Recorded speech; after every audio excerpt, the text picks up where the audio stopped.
can we not settle for average? Hello guys, I welcome you all here in my life journey, and today's share is about acknowledging that we are not going to settle for just an average situation. Guys, again, I am sharing with you from my own reading to inspire me and from my life experiences. I've been working a lot with myself, guys, in all these years, but I don't like to settle just for an average. It's hard. It is always a work and effort needed to be done when we are going to work with ourselves, and really it's not easy at all. And I am sharing this with you guys because this is really very important, that we can acknowledge ourselves that we are more than good enough. We are capable of doing great things, believing in yourself that you can do great things for yourself. Therefore, we must not settle for just an average person. We are going to do more, to do the action more in order to live our best life. Guys, I know it is easier said than done, and it is not easy at all. But as I am working with myself, I'm old already, but still I am keep doing what I like, what I love, in order just not to settle for just an average person. Life is a process of learning. We can work through our life, throughout life, the study of being just a good person, not settling as an average. So guys, therefore, I am sharing this with you. I hope I can encourage you that your life is more valuable as what you can imagine, but we must not just settle for an average. First of all, we must understand that it is okay to be average, contrary to popular beliefs. There are many advantages to being average, and even feeling average, if you want to avoid most physical and psychological illnesses. Being average is one of the best options because pathology is generally associated with statistical frequency. So how to not settle for average? We must pack our schedule. We must do things not more than one. We are willing to do more when we are going to work with ourselves, not just an average person. We must learn more than anyone else by reading a lot. Do the research if you want to learn more and not just settling as an average person. We have to do the research and read a lot. As the book says, we must read at least 2 to 4 books in a month. Remember, guys, there's a lot of reading to do if we are going to work out with ourselves. We must quit the TV and video games addiction. We must wake up earlier than anyone else. We must think of money as a good thing. We must not think money as an evil thing.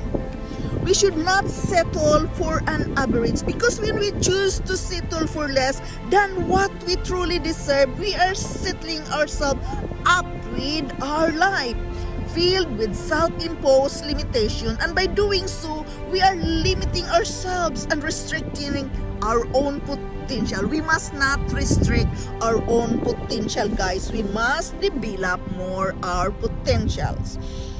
It because of fear of failure, we are not settling for just an average. We must conquer our fear and failure and rejection, or whatever else may be standing on our way. We must conquer it all and willing to do more for ourselves. Remember that you are doing it for yourself and not for others. Therefore, it is very important that we can work with ourselves, not just settling for an average situation.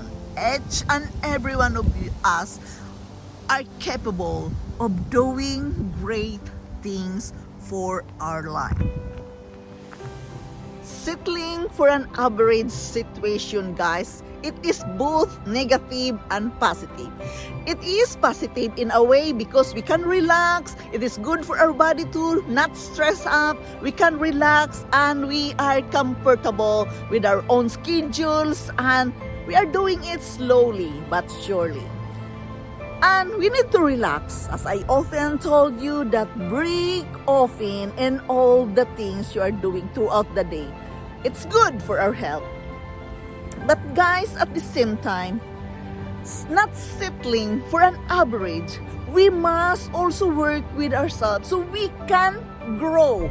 Each and every one of us need to grow from one stage of our life to another. We have to grow from one thing to another, and it is a must not to settle just for an average.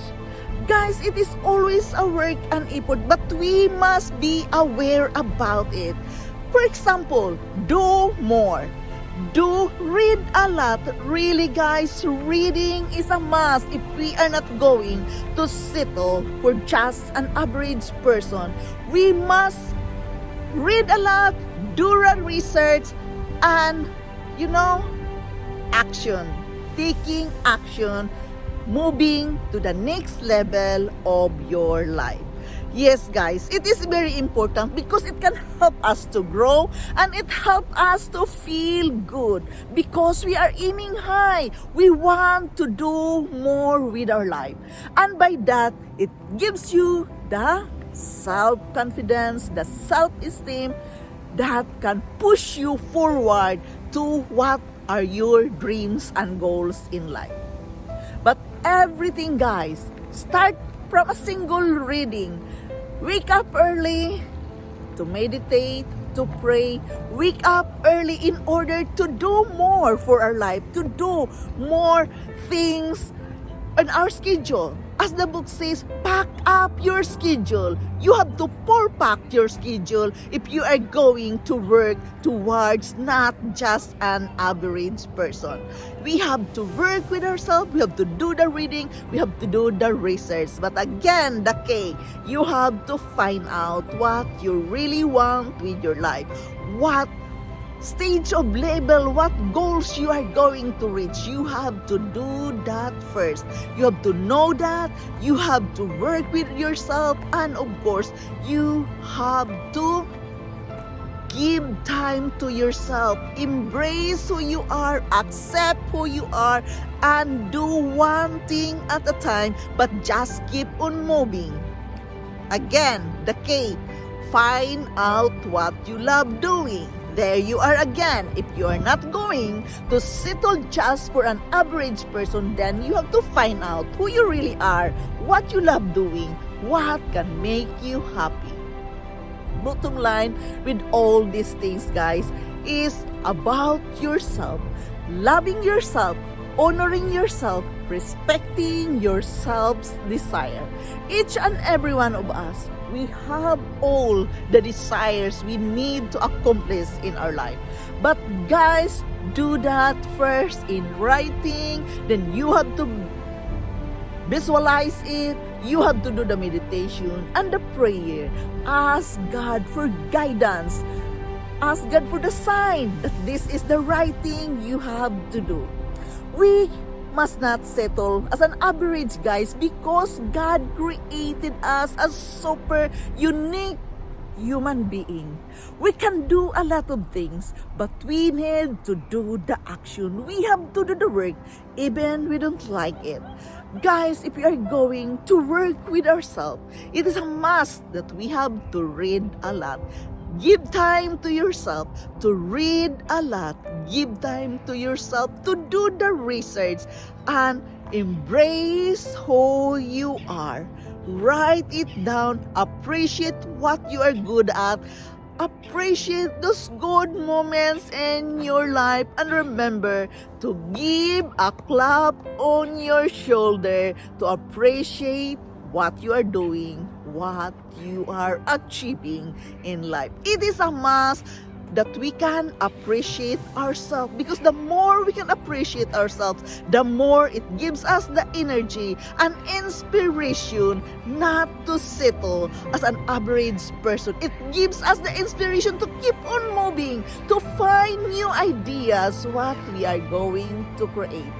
Guys, remember, you are such an amazing person. You are capable of doing great things in this life.